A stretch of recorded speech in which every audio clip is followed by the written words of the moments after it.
Bien, buenas tardes con todos. Agradezco a los organizadores por la invitación. Me pidieron presentar el tema envases y embalajes para alimentos, historia, definiciones, funciones, tipos y características.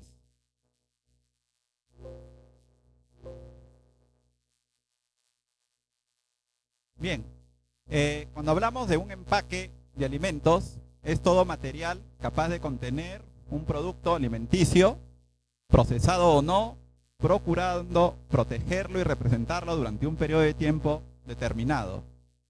¿No? Vemos aquí que en principio tiene que estar involucrado un material, ¿no? Dentro de un rato vamos a ver los diferentes materiales, pero tiene que estar involucrado siempre un material. Lo que está de color rojo, ¿no? Básicamente está relacionado con las funciones que tiene un empaque, ¿no? Tenemos el que tiene la función de contener, ¿no? Que es ¿no? la función principal que tiene cualquier empaque, ¿no? La de contención. Un producto alimenticio, en este caso nos estamos refiriendo a un producto alimenticio porque son empaques para alimentos, que esté procesado o no, de repente es simplemente una materia prima directamente para conservarla, o puede ser transformada también, procurando protegerlo. Dentro de la protección hay normalmente dos clasificaciones, ¿no? La protección contra, digamos, el daño mecánico y la protección contra los daños ambientales o medioambientales. Y también representarlo durante un periodo de tiempo determinado. La representación está dada ya, bueno, a través de la marca, a través de la forma del envase que la gente reconoce un determinado producto en el mercado. Durante un periodo de tiempo determinado, y cuando hablamos de un periodo de tiempo determinado, ¿no? Nos referimos a la vida útil, ¿no? Es decir, la vida útil de los alimentos está estrechamente ligada, ¿no? Justamente al empaque, sobre todo cuando los factores de deterioro son factores extrínsecos. Entonces aquí tenemos, ¿no? Las funciones principales, la de contención, ¿no? Que está aquí como verbo, ¿no? La de protección contra daños atmosféricos y daños mecánicos, y la representación que tiene que ver, bueno, con todo lo que son la parte del rotulado, la parte del marketing. Siempre es importante, ¿no? Conocer algo de la historia, ¿no? En lo que en tecnologías corresponde en general, ¿no? Para el caso de aplicaciones en envases y embalajes, la historia es muy importante porque tal cual, digamos, han ocurrido cambios en los envases a través de la historia. Vamos a ver que en el presente y en el futuro también esos mismos cambios nos van a llevar a desarrollar nuevos envases para el futuro, de acuerdo a las necesidades.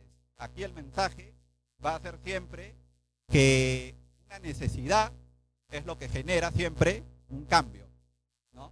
Entonces, cuando hace 5000 años antes de Cristo, obviamente no existía ningún tipo de tecnología, las personas eran primitivas, nómades, ¿no? Entonces simplemente aquello que encontraban en la naturaleza directamente era lo que utilizaban como envase. Podían utilizar hojas, podían utilizar troncos de árboles, podían utilizar las vejigas de los animales, etcétera, etcétera.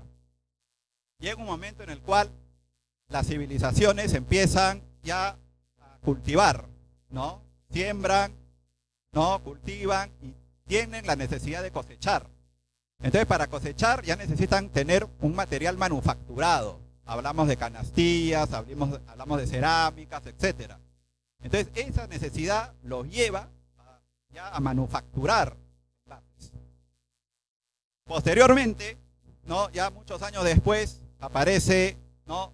El vidrio, el papel, y un momento muy importante, ¿no? En la historia de los envases es cuando aparecen pues las conservas, ¿no?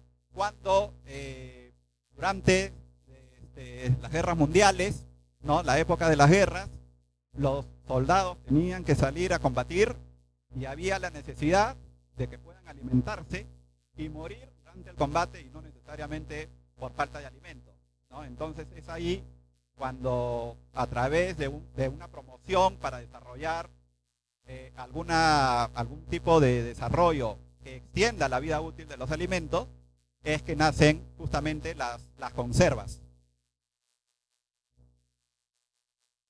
¿no? Entonces las conservas, ¿no? Inicialmente fueron en vidrio, ¿no? En el año 1809, posteriormente ya en Inglaterra, Durant hace el mismo desarrollo, pero un material de hojalata, y luego, ¿no? Muchos años después ya aparecen los plásticos, ¿no? Los primeros plásticos que aparecen fueron el polietileno, el polipropileno, como una necesidad de reemplazar el vidrio, ¿no? Por los problemas que acarrea durante el transporte, por el peso, por lo que se rompe, etcétera. Entonces aparece el vidrio, un material transparente, mucho más liviano, mucho más resistente, con propiedades que se puede termoformar, con propiedades que puede también ser sellado con temperatura. Entonces tiene unas grandes ventajas, ¿no? Hasta ese momento, ¿no? 1930, 1950, todo lo que es la segunda mitad del siglo XX. Aparecen también las latas de aluminio, ¿no? Como una alternativa a que la hojalata implicaba muchos costos en el transporte por el elevado peso, ¿no? Y así vemos que en todo momento, ¿no? En todo momento siempre hay un problema, ¿no? Hay una necesidad de resolver el problema y hay luego alternativas de solución y hay nuevos desarrollos que permiten, digamos, solucionar el problema antes mencionado. Entonces, ya terminando, ¿no? el siglo XX, aparecen los envases biodegradables, ¿no? También ya aparece la preocupación en relación al plástico, ¿no? Aparecen ya los primeros estudios en los cuales se ve que los plásticos convencionales utilizan la industria de los hidrocarburos, del petróleo, que son reservas, ¿no? Y que son agotables, no renovables. Se ve también que hay mucho consumo de energía para la fabricación de los plásticos. Se ve también que hay un problema de acumulación de residuos sólidos que no se degradan, etcétera. Entonces todo ello conlleva a buscar una alternativa de solución y aparece en 1997 el ácido poliláctico, ¿no? PLA, que es el primer envase, ¿no? biodegradable con características similares a las que tiene un plástico como el polietileno o el PET, ¿no? Hoy en día hay más de 50 patentes de ácido poliláctico. Se pueden hacer botellas, se pueden hacer bolsas, se pueden hacer sorbetes, se pueden hacer termoencogibles, se pueden hacer extensibles, se puede moldear, etcétera. Pero el ácido poliláctico también tiene sus problemas, ¿no? Aparecen luego otros, ¿no? El PHA, que es muchísimo más caro, no tiene los problemas del PLA, pero es muchísimo más caro, ¿no? Y así sucesivamente, hasta el día de hoy hay mucha, de alguna manera, mucho interés por desarrollar nuevos envases biodegradables. El PLA, el principal problema que tiene es que su compostaje, ¿no? tiene que hacerse de manera controlada. Si uno lanza el PLA a una pila de compost, digamos, no va a tener una degradación hasta los niveles que se requieren, digamos, para fines de compostaje, que es una cantidad de CO2 que contenga aproximadamente un 60% de carbono, ¿no? Entonces eso es, digamos, la principal preocupación, al menos en Estados Unidos. Eso se consigue utilizando plantas de compostaje con control, ¿no? Que tengan control de temperatura y todo lo demás, pero eso implica a su vez, ¿no? también mayores costos.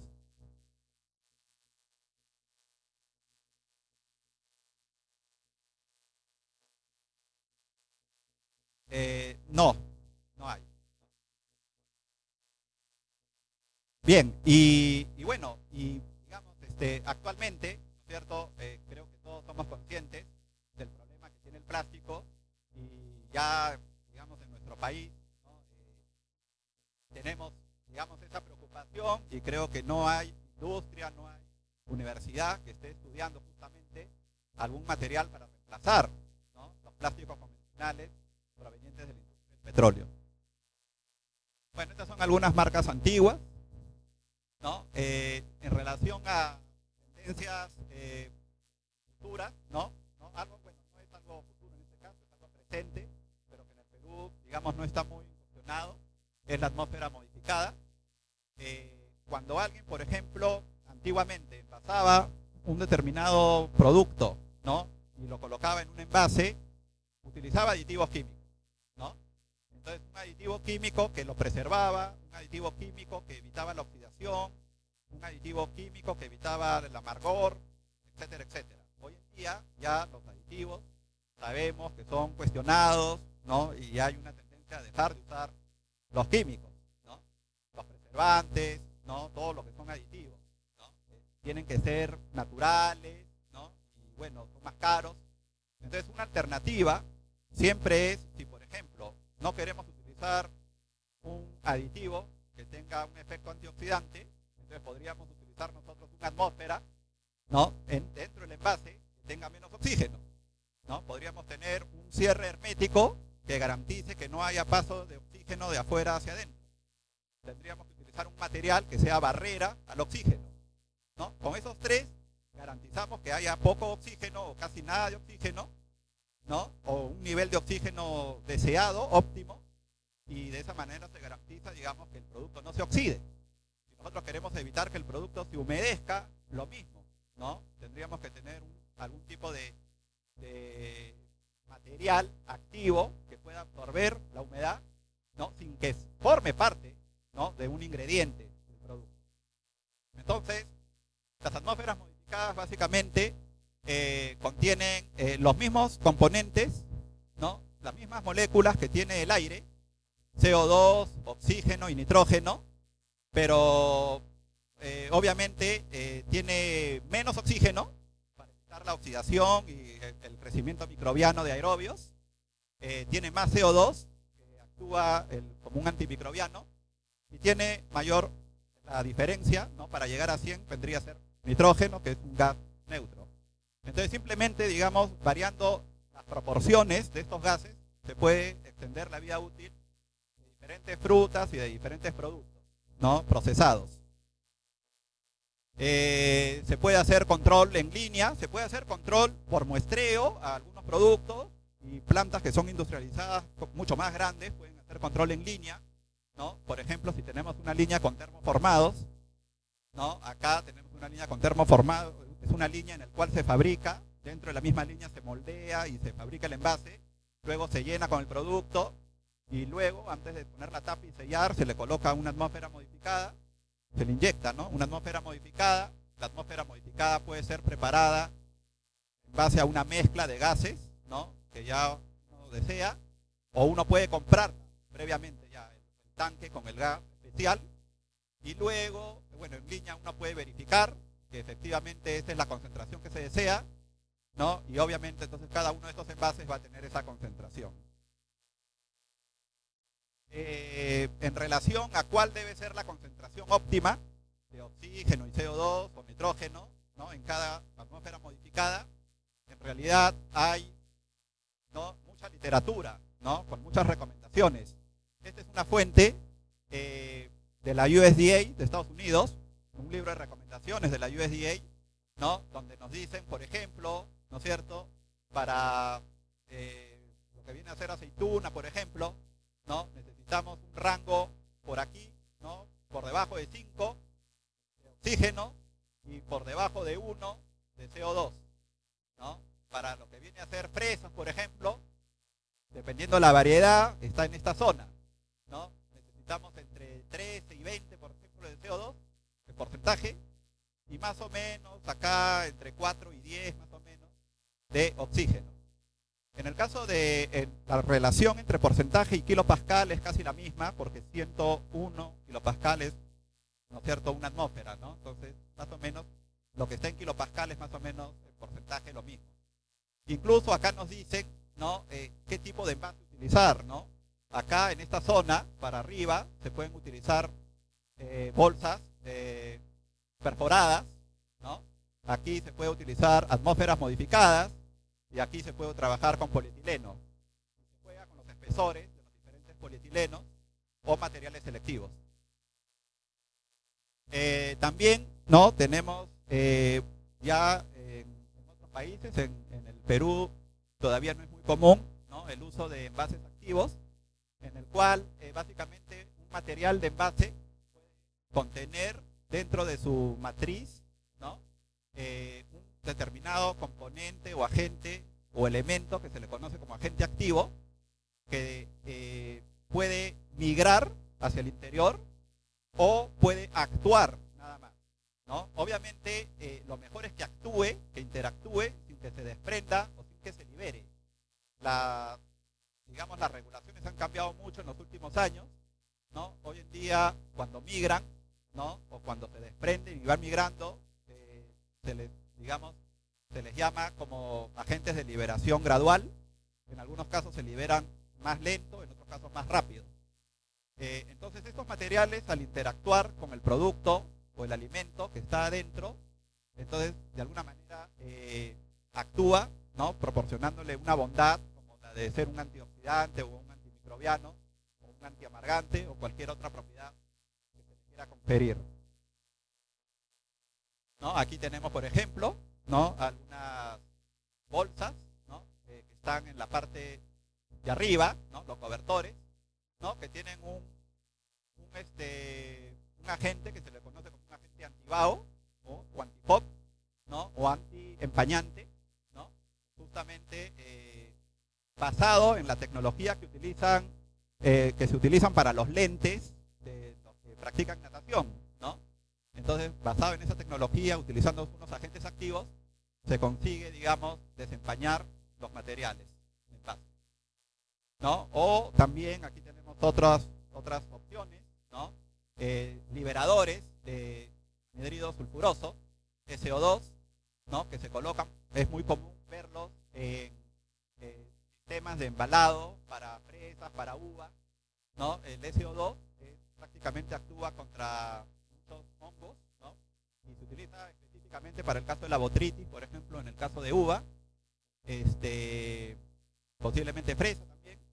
Y bueno, es una de las almohadillas que se utiliza, ¿no?, en un sistema embalado, porque hay muchas almohadillas. Hay otras que son reductoras de humedad, ¿no?, pero hay algunas que son liberadoras de SO2.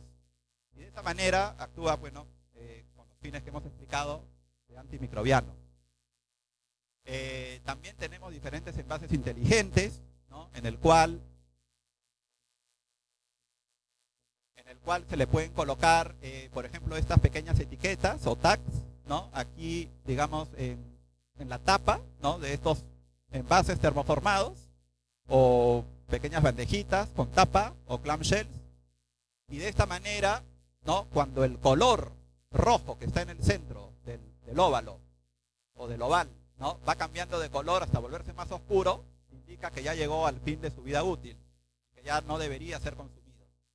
Entonces, esta tecnología, por ejemplo, que no es tan reciente, ya tiene algunos años, se basa en un principio nanotecnológico, ¿no?, en el cual básicamente aprovecha la permeabilidad que tiene el PET, ¿no?, y al permear los gases del espacio de cabeza hacia afuera, entonces esos gases van a chocar con un agente cromático que está debidamente calibrado para cambiar su color, y dependiendo justamente de la intensidad del color, ya está calibrado para indicar si está en buen estado o no. ¿Ok? Entonces, aprovecha también la porosidad de la etiqueta. Hay un desarrollo interesante, ¿no?, y digamos que es algo bastante práctico.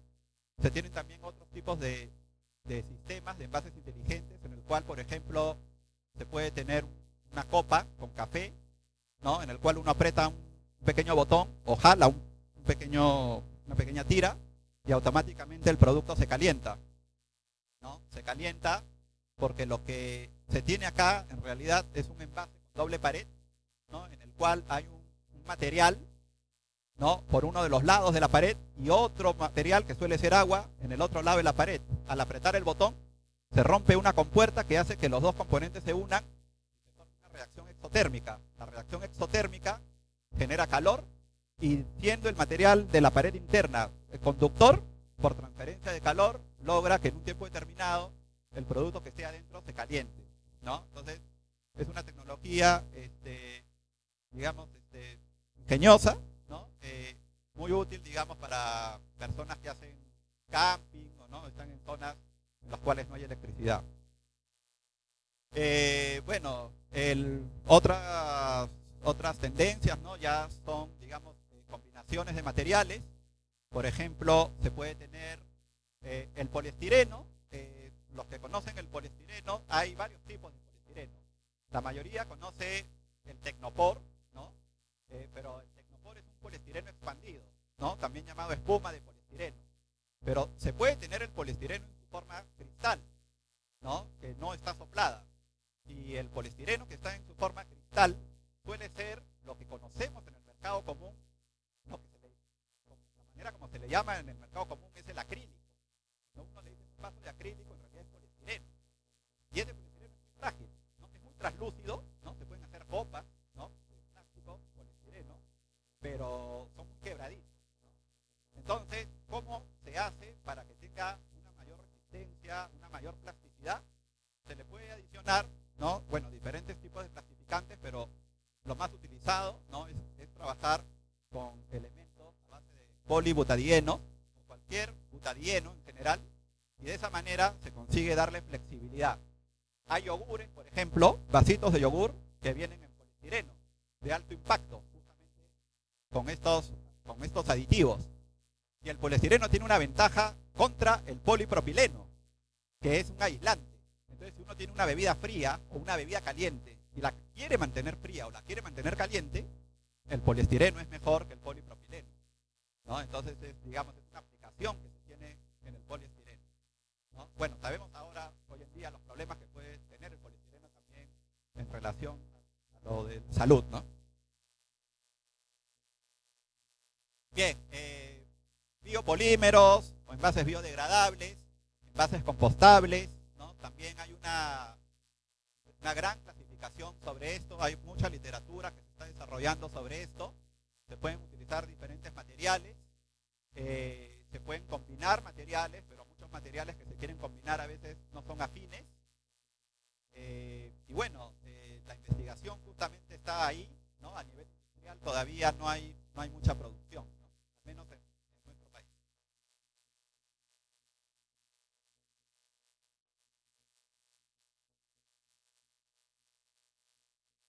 Bueno, en el caso del poliestireno hay muchos trabajos científicos, académicos, clínicos, que han evidenciado que tienen un problema contra la salud. Sin embargo, ¿no? A nivel de normatividad, ¿no? Bueno, digamos, los organismos que se encargan de hacer las normas todavía no han definido la dosis. En Europa ya hay dosis, ¿no? En Estados Unidos también, ¿no? Pero digamos la ley de regulación del plástico, en algunos de sus puntos, ¿no? Ya está empezando a exigir, digamos, la reducción del poliestireno. Va a llegar un momento probablemente en el cual ya sea cada vez menor.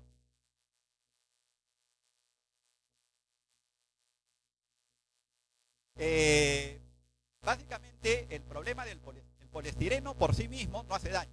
Lo que hace daño es el monómero de estireno que pueda migrar. Entonces hay mayor probabilidad de migración de monómero de estireno en el poliestireno expandido, ¿no? Obviamente en el poliestireno cristal, ¿no? O en el de alto impacto, o que tenga algún tratamiento, ¿no? Ahí obviamente todavía tendría que estudiar a ver si hay migración, ¿no? Hay empresas ya aquí en el Perú, yo conozco de una empresa que hace estudios de migración específica, ¿no? Ahí se tendría que hacer un estudio de migración específica para ver cuánto migra, ¿no? Y ver si es que está acorde, digamos, a alguna regulación. Bien, en cuanto a los envases biodegradables, ¿no? Básicamente son envases que tienen que ser sostenibles, ¿no? En Europa se habla mucho ya no solamente de un envase biodegradable, sino de un envase sostenible. Entonces los envases sostenibles son aquellos que utilizan una materia prima de descarte, ¿no? Lo ideal, bueno, en Estados Unidos hubo mucha crítica al PLA porque se utilizó o se sigue utilizando hasta el día de hoy maíz, ¿no? Pero el maíz es un producto de consumo humano, ¿no? A pesar que puedan decir que están utilizando el descarte, bueno, todavía, digamos, hay muchas críticas. Si uno tuviera un producto de descarte que tiene fuente de carbohidratos, entonces lo primero es obtener un almidón. Y del almidón obtener una glucosa, y de la glucosa obtener ácido láctico, y del ácido láctico obtener una lactida, y de la lactida hacer una polimerización y obtener un ácido poliláctico. Esto es en el caso del ácido poliláctico. En el caso del PHA o de algún otro material, ¿no?, polimérico que sea biodegradable, bueno, tendrá su propia forma de procesarse y de polimerizarse. Llega a obtenerse una resina, ¿no?, una resina en forma de arroz, ¿no?, o de pellets, como quieran llamarlo, que tiene de 100.000 a quizás 400.000 unidades repetitivas, ¿no?, de un determinado componente, ¿no?, repetitivo, y a partir de esto uno lo tiene que meter en la planta de fabricación de envases, ¿no? Puede ser primero un extrusor, luego una sopladora, ¿no?, puede ser una termoformadora, una formadora, etcétera. Hay varios tipos de formar los envases, y luego, una vez que se tiene el envase, tiene que pasar a una planta de compostaje donde lo que se busca es formar CO2.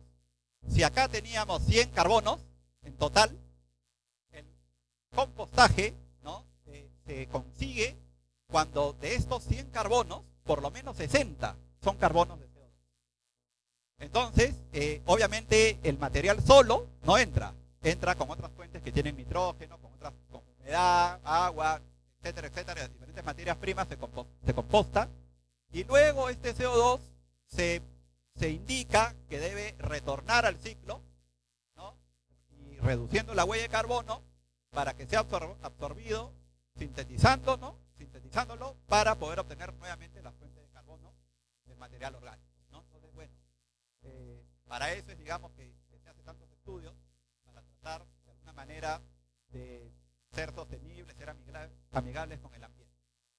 Aquí tenemos, estas son unas vistas de un ácido poliláctico que yo tuve la oportunidad de trabajar en Estados Unidos, en mis estudios de doctorado, en el cual se colocó en una pila de compostaje, ¿no?, pero manual, ¿no?, y vemos cómo el material poco a poco, bueno, en una semana estaba así ya descomponiéndose en un vaso, ¿no?, y luego de 2 semanas prácticamente ya tenía esta forma completamente poroso, con el compost, ¿no?, numérico, incrustado en todas las cavidades, y poco a poco se va deshaciendo por completo, ¿no?, hasta llegar, fíjense, a tener ya pues prácticamente, ¿no?, el compost, ¿no? Aquí está húmedo, obviamente el compost cuando se vende está seco, es más claro. Se le midió pH, el pH nos indica que tiene cierta acidez, significa que todavía contiene ácido láctico, porque primero la degradación del ácido poliláctico llega hasta ácido láctico y luego a CO2. Tendencias con nanotecnología, también esto está todavía mucho en investigación, son tendencias futuras. Generalmente se utiliza las tecnologías de formar nanocompositos o nanocompuestos, ¿no? Los nanocompositos o los nanocompuestos es un material matriz, ¿no?, principal que tiene en su interior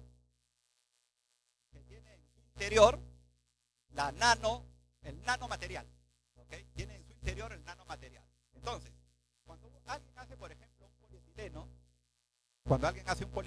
un polipropileno, normalmente lo que ocurre es que coloca acá los pellets, entra al extrusor y sale por acá, ¿no?, una rendija o un tubo, y luego se sopla o se estira o se reorienta y ya se tiene una lámina o lo que fuere, ¿no?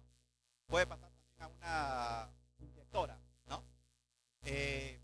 Pero si nosotros a este material le adicionamos cualquier aditivo, ¿no?, entonces este aditivo va a estar incorporado aquí en la matriz. Este puede ser un agente activo, que era lo que habíamos hablado inicialmente, pero en este caso se puede utilizar nanomateriales. Los nanomateriales, ¿no?, son nanopartículas o nanotubos o nanoplacas que están dentro de una especie de gel, ¿no?, como encapsulado, y eso de ahí es finalmente lo que se mezcla con el polímero principal y luego ya queda acá incrustado. Entonces, estos nanomateriales pueden tener diferentes funciones, ¿no?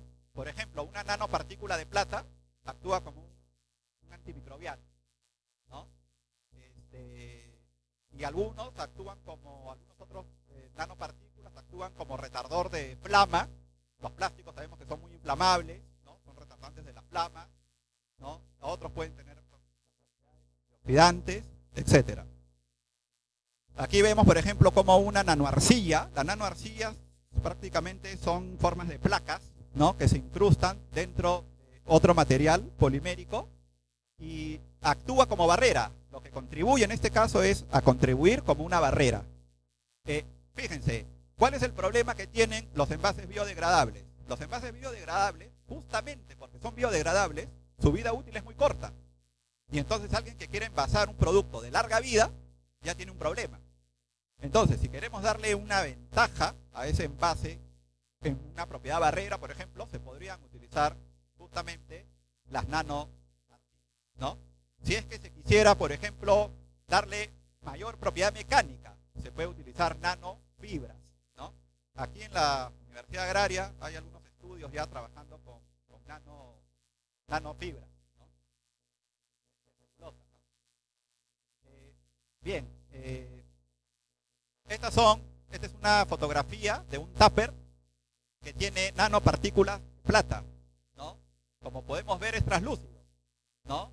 Pero cambia el color, ya no es totalmente transparente, sino es un color medio amarillento.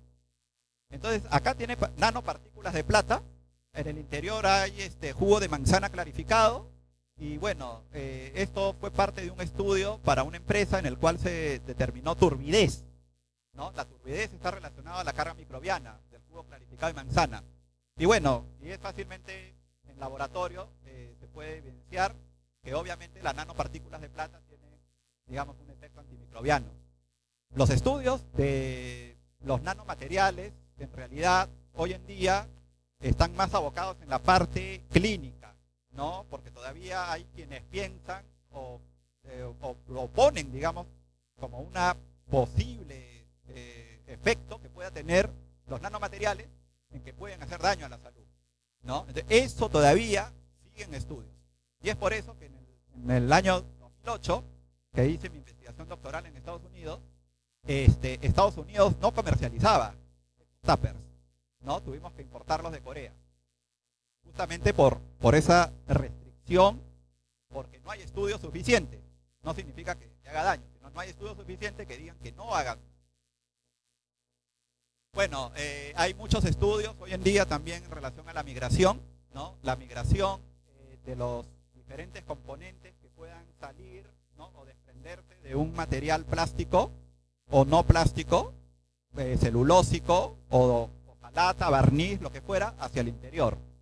Entonces, bueno, básicamente los estudios de migración ya se basan en metodologías conocidas en la literatura y en algunos casos se trabaja con simulación, ¿no? Aquí he traído algunas de las ecuaciones más comunes para poder simular, ¿no? La migración de componentes de un envase hacia el interior, ¿no? Estas son la ley de Fick, ¿no? Muy utilizada para lo que viene a ser cuando hay diferencia de concentraciones, una ecuación de migración, ¿no? Y la función de Weibull. Son modelos que se utilizan y hay muchas investigaciones, muchos papers donde uno puede leer y tener referencias al respecto. Bueno, algunos aspectos generales, ¿no? Sobre los niveles de empacado. Bueno, tenemos el nivel primario, que es lo que se conoce como el envase, ¿no? La botella, la lata, el sachet, el frasco, etcétera. Todos esos son envases que desde el punto de vista de marketing se lo definen como la unidad de venta al por menor, tiene una protección contra el medio externo, tiene un rol informativo y de marketing. El nivel secundario, ¿no? Es la caja de cartón, la java, el cajón de madera, el cilindro metálico, etcétera. Todo aquello que es utilizado como unidad de venta al por mayor y tiene más que todo una protección contra daños mecánicos en aplicaciones para la manipulación, aspectos logísticos, transporte, almacenamiento. Y luego se habla también terciario, ¿no? Que viene a ser el pallet, ¿no? Apilamiento, embalajes, unidad de venta para comercio exterior. ¿Por qué he traído, digamos, en la presentación el nivel primario, secundario y terciario? Porque cuando alguien, digamos, trabaja con un cliente para Estados Unidos, ellos no tienen envases y embalajes, ¿no? Ellos tienen packaging, es un solo término, pero hablan de los diferentes niveles. Y también se habla de sistema de empacado, ¿no? Porque no solamente hay el envase y solamente hay el embalaje, sino que tenemos nosotros diferentes otros elementos, como las etiquetas, separadores, la tapa, diferentes códigos, dispensadores, los liners, sellados por inducción, los agentes activos, protectores, pads activos que utilizan, normalmente no están mezclados con el producto, están camuflados con la tapa generalmente, pero todos ellos forman parte del sistema de empacado. Tenemos diferentes materiales, ¿no? Creo que todos estamos familiarizados con los envases de material de papel y cartón. Dentro de los metálicos tenemos la hojalata y el aluminio. Dentro del vidrio, bueno, hay diferentes calidades, ¿no? Algunos que resisten mayores temperaturas y presión. Dentro de los plásticos hay una gran gama de plásticos, ¿no? Después tenemos la madera, tenemos envases artesanales que se utilizan mucho, digamos, a nivel regional, ¿no? Por cuestiones muchas veces de cultura, ¿no? No se puede desplazar de repente la hoja, ¿no? del árbol de la palmera del plátano, ¿no? O el yute, ¿no? Envases compuestos, envases que son tratados, ¿no? Laminados, ¿no? Entonces acá tenemos nosotros, por ejemplo, diferentes materiales, ¿no? El aluminio es el que actúa como barrera al oxígeno y barrera al vapor de agua. El cartón le da la función estructural. El polietileno de adentro se utiliza para sellar. Este polietileno número 4 es el adhesivo para el aluminio y el cartón. Este polietileno puede ser el que lleve la impresión, ¿no? Del diseño gráfico. Y este otro es el que protege ya todo a manera de envoltura. Y entonces, bueno, así como se tienen diferentes sistemas multicapa para diferentes aplicaciones, ¿no? Envases retortables, ¿no? Que pueden entrar a un autoclave, y obviamente el autoclave tiene que tener un sistema de sobrepresurización para no comprometer el sello, ¿no? O para no generar, digamos, un cambio de temperatura o de presión brusco que afecte, digamos, la integridad del empaque, ¿no? Materiales multicapa, se puede hacer análisis en microscopio binocular, donde se ven los diferentes materiales, metalizados, ¿no? En el cual se puede tener, ¿no? Un polipropileno, por ejemplo, si se biorienta, cuando se biorienta, disminuye su transmisión al vapor de agua. Y cuando se metaliza, disminuye mucho más su velocidad de transmisión al vapor de agua, ¿no? Esto está en una escala logarítmica. Igual, cuando se biorienta, disminuye su velocidad de transmisión al oxígeno, y cuando se metaliza también. Esto es lo mismo pero para el PET, ¿no? El PET, el BOPET, que es el biorientado, y el BOPET metalizado. Entonces la metalización que vemos acá, ¿no? Es la forma económica, ¿no? De poder tener un envase metálico, ¿no? Sin utilizar foil de aluminio. No utilizamos una hoja o un foil o una capa de aluminio, sino simplemente un vapor de aluminio condensado, solidificado en una pared, para de esa manera, por ejemplo, poder incrementar la barrera hasta en 14 veces, ¿no? En el caso del polipropileno biorientado.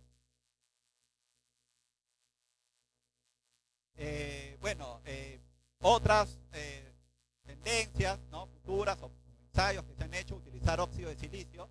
El silicio es el componente principal del vidrio. El vidrio es un material inerte y a su vez que impermeabiliza, también digamos, evita la migración del componente que está detrás. Entonces se puede trabajar con un óxido de silicio tratado, ¿no? Formando de alguna manera estructuras tridimensionales al interior, ¿no? De una botella de PET, y que evitar, digamos, que los acetaldehídos o algún otro componente del PET puedan migrar hacia el interior del producto.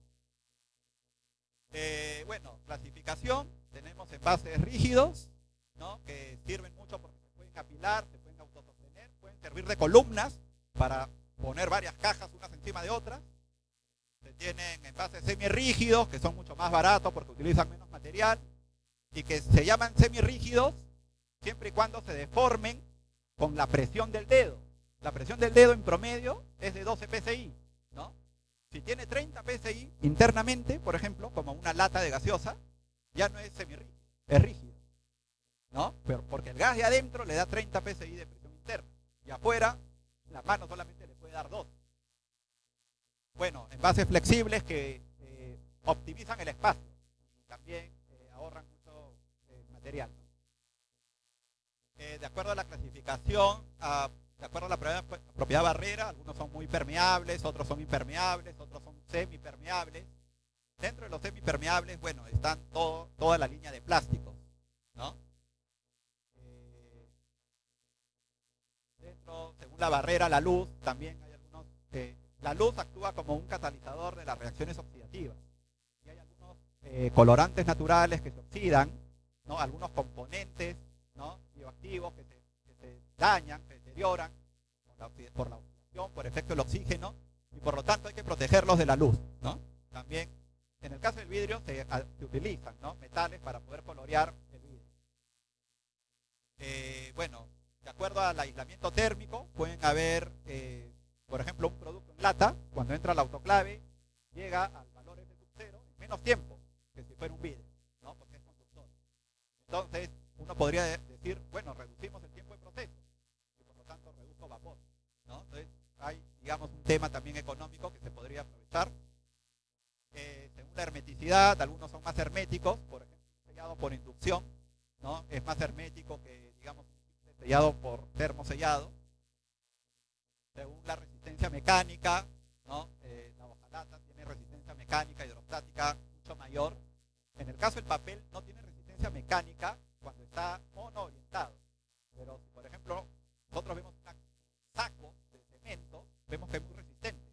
¿Por qué? Porque es multicapa. Y las diferentes capas están sus fibras orientadas en diferentes maneras, por lo tanto forma un tejido. Y ahí sí se vuelve muy resistente. Y también cuando deja menos espacio entre capa y capa.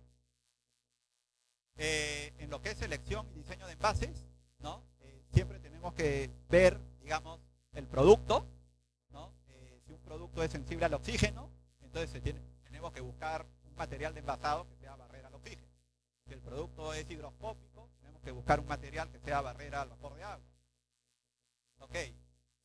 Tenemos que ver aspectos ergonómicos. Bueno, esto está relacionado un poco con si es que se cierra, se abre, se apila, se sostiene, etcétera, etcétera. Tiene que ver un poco, bueno, con las tendencias del consumo, del consumidor. Los costos que están relacionados acá, no solo el costo del material, sino el costo de la inversión de la máquina envasadora, por ejemplo. No es lo mismo, por ejemplo, si alguien quiere utilizar hojalata para conservas, tiene que comprarse la máquina cerradora de latas, que es mucho más, ¿no? Costosa que, digamos, una máquina para cerrar frasco de vidrio. Incluso el frasco de vidrio se puede cerrar más que manualmente, ¿no? Tiempo de vida deseado, también, ¿no? Cuando alguien selecciona un envase, dice, bueno, yo voy a seleccionar el envase para este producto que quiero que dure 3 días o que quiero que dure 3 años. Según eso, tenemos que ver qué envase es. Qué sistema de transporte y qué sistema de almacenamiento, ¿no? Un producto que, digamos, es comercializado a otro país y va en avión, ¿no? En una bodega de avión que sea no presurizada, obviamente va a inflarse, tiene que tener, digamos, un envase más resistente, o que va en tren, ¿no? O que va por barco, ¿no? Una travesía en barco llega a las temperaturas de día a 60 grados centígrados, con salinidad extrema, 100% de humedad relativa, y en la noche puede llegar a bajo cero. Bueno, aspectos de moda, ¿no? Etcétera.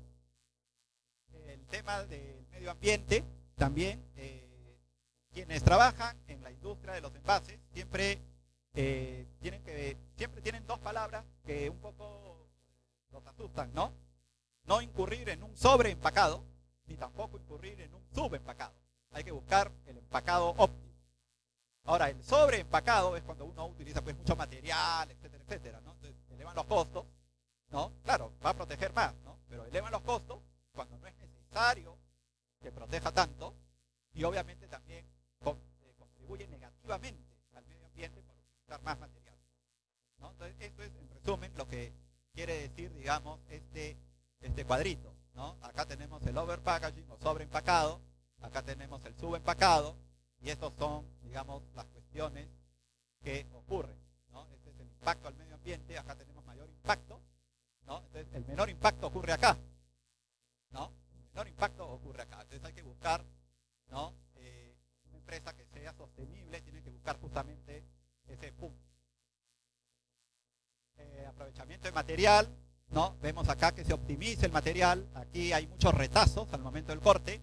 Si esos retazos se reciclan, se vuelven a utilizar para hacer un ondulado, por ejemplo, dentro del cartón, en buena hora, ¿no? Pero si no lo van a usar para nada, obviamente es un desperdicio que contamina el medio ambiente y obviamente repercute en la economía de la empresa, ¿no? Sistemas de ingeniería, ¿no?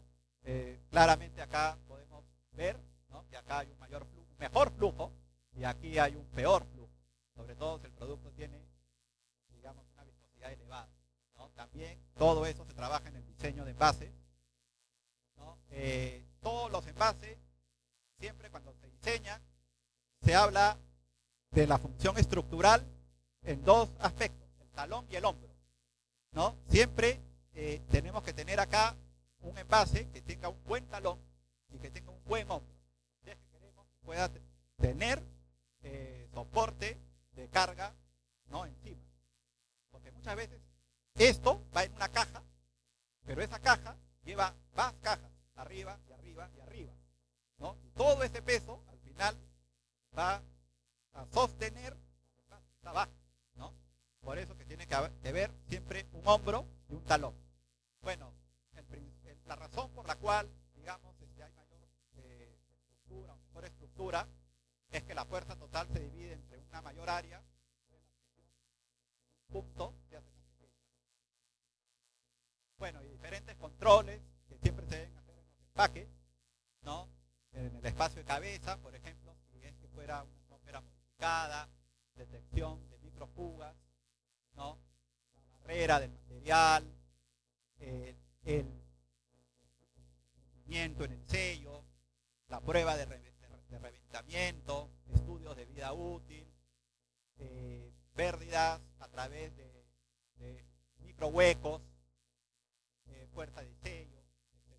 Una serie de controles que se deben hacer a los empaques. Bueno, eso es. Muchas gracias.